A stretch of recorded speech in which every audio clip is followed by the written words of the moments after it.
Companheiros, companheiras, domadoras, léus, lideranças leonísticas. Sou PDG, companheiro de Melvin Jones, Abílio Camilo Fernandes Neto, governador do distrito L33, ano leonístico 88-89. Atualmente estou no Lions Clube Cuiabá, do distrito LB4.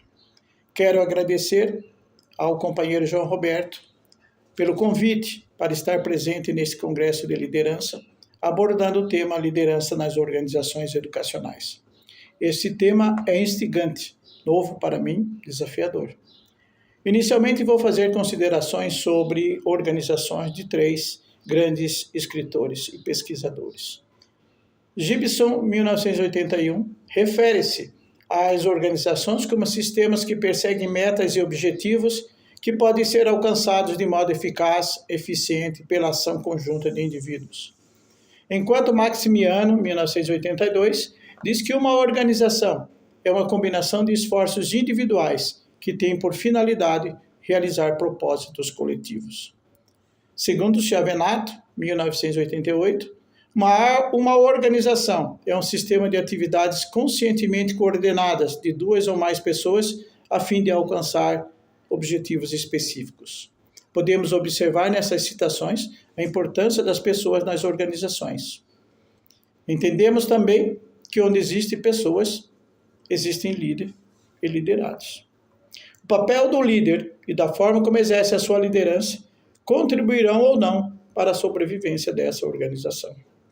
O conceito de liderança é muito amplo. Vou destacar alguns que considero significativos. Liderança é ação. É ter habilidade para influenciar as pessoas, oferecer condições para um bom desempenho pessoal e nas organizações onde trabalha. Quem exerce a liderança é, quer queira, quer não, um exemplo de habilidade de criar condições para motivar pessoas e provocar transformações, não ter medo do desconhecido e dar oportunidades para o crescimento das pessoas e incentivar novos líderes. Liderança é ocupar espaços sem diminuir o seu próximo e buscar o máximo das competências individuais e de uma equipe. Os conceitos aqui apresentados sobre organização, quando sobre liderança, são simples. Tenho certeza que vocês conhecem outros. O processo educativo é complexo. Vai muito além de simplesmente dar aulas, embora, infelizmente, muitos entendam que isso seja suficiente. São muitas as etapas a serem cumpridas para que esse processo seja concluído dentro de uma sala de aula, e o modelo de organização de ensino e de liderança tem influências significativas nos resultados. Existem estudos que mostram as alterações nesse processo, e entre os mais significativos, no meu entender, são a relação professor-aluno-professor, a tecnologia da informação, os conteúdos das disciplinas, a gestão escolar e, agora mais recente, a inteligência artificial. A Enciclopédia Brasileira de Moral e Civismo, nas páginas 64 e 65, define a educação da seguinte forma. Educação, do latim educere, que significa extrair, tirar, desenvolver, consiste essencialmente na formação do homem de caráter.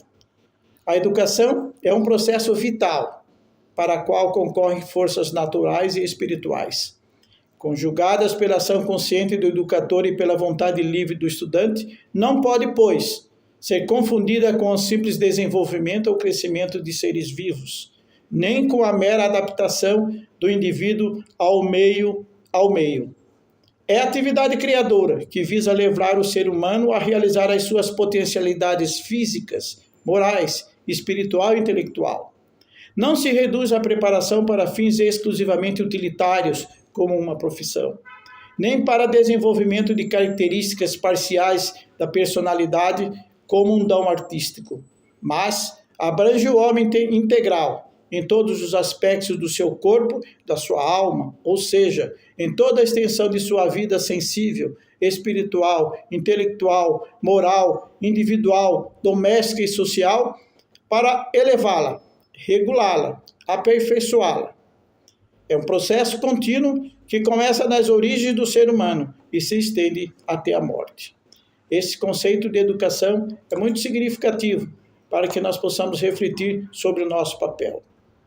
Nos meus 37 anos de sala de aula, presenciei mudanças que impactaram a minha vida, desde a disciplina, o respeito ao professor, o mestre, até a quase liberdade total do aluno em sala de aula, sem preocupação com o conhecimento que lhe era oferecido, até o desrespeito a quem estava na sala de aula ministrando determinado conteúdo.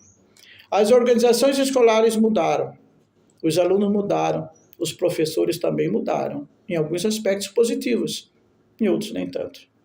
A liderança do professor foi se tornando essencial, ganhando espaço e credibilidade dentro das organizações de ensino. Abro aqui um parêntese. Não seria interessante ter no currículo escolar, em todos os níveis, um conteúdo que falasse sobre a liderança? Eu fui aprender conceito, valor e prática sobre liderança em Lions. Na universidade, nunca me falaram sobre esse assunto.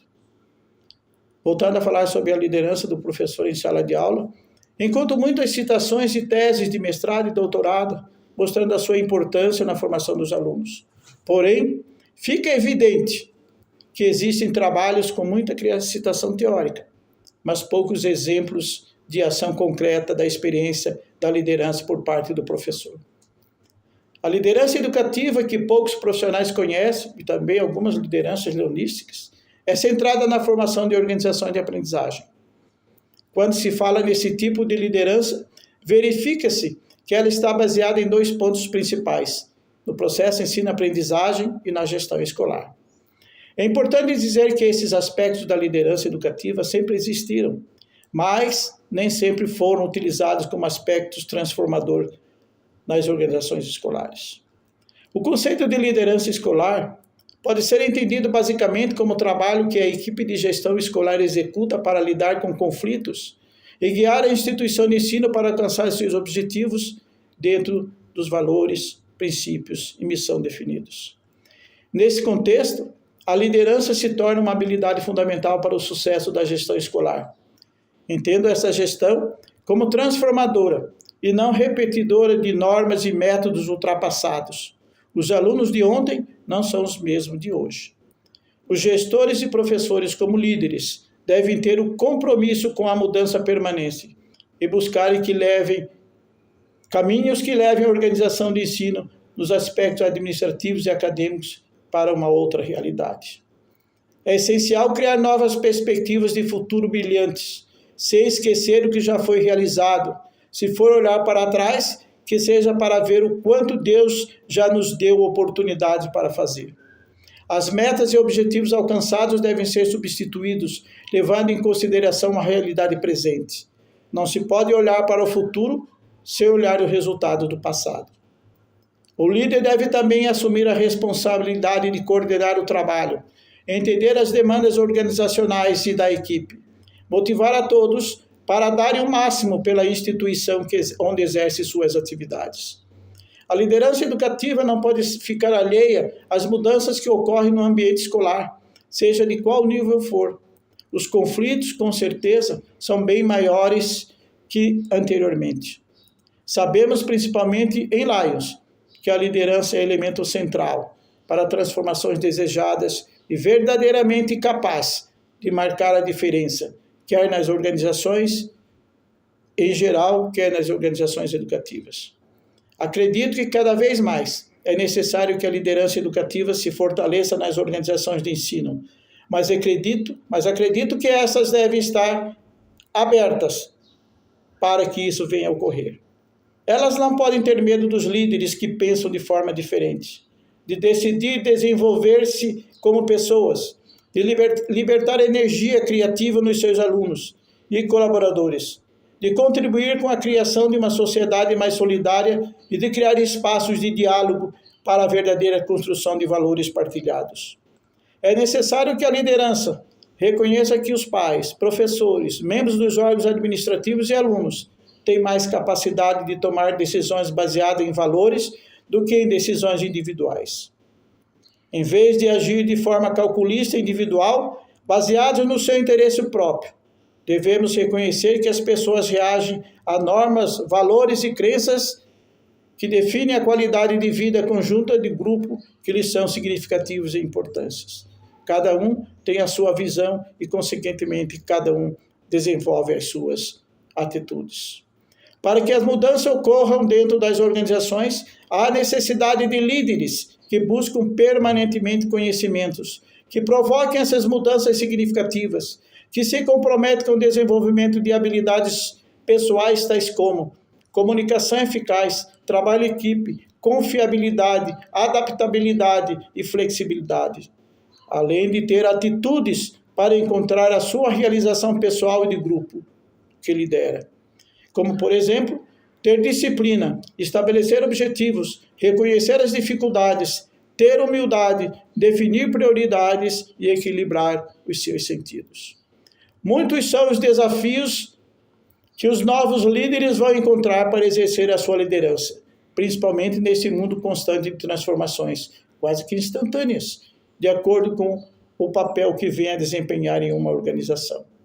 A gestão educativa, levando em consideração o universo de diversidade dos alunos e colaboradores. Os líderes devem possuir ou buscar desenvolver uma gama de habilidades que venham a facilitar o exercício da sua função. As atitudes dos líderes representam um fator importante para que eles possam transmitir os seus conhecimentos e demonstrar as suas habilidades. Os resultados alcançados, em muitos casos, são provenientes das atitudes demonstradas nas relações entre líder e liderado, ou nas ações realizadas junto à comunidade atendida. Comprometer-se com o desenvolvimento das pessoas é uma das missões dos verdadeiros líderes. O envolvimento na preparação de novas lideranças é uma das estratégias que fortalece a comunidade onde eles estão inseridos. Devemos lembrar que as pessoas não são permanentes e que, por isso, têm que ter substitutos. O sucesso de qualquer organização perpassa pelas pessoas que nela desenvolvem as suas competências. Desenvolver ou criar novos talentos é de fundamental importância para fortalecer o trabalho dos líderes dessa organização.